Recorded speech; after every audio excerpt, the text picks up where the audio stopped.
Bata pa lamang kami ni Bongbong. Alam na ng buong pamilya ang problema sa kanya.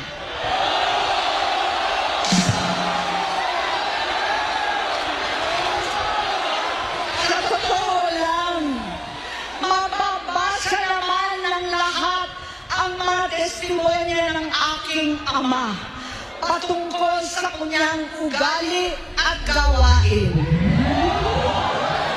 Noon, dahil may tatay pa kami, hindi ko pa siya responsibilidad. Noong tumatanda, ay mas naging nakakabahala. Batid ko na nagda-drug siya.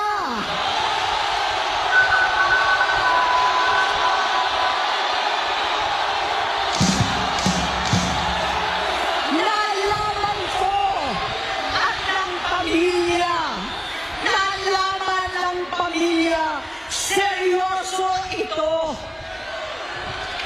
Minsan, kami ng Presidential Guard at Metro Gompa ang naglilinis tuwing nagpa-party po sila.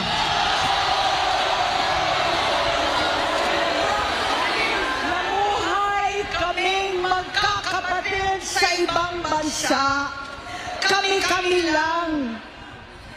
Kinumbinsi ko pa si Bongbong. Pakasalan mo na si Lisa. Naisip ko noon, kapag nag-asawa siya, malalagay na sa tahimik at magkakaroon ng direksyon. Ang laki ng pagkakamali ko. Mas lumala ang kanyang pagkalulong sa droga.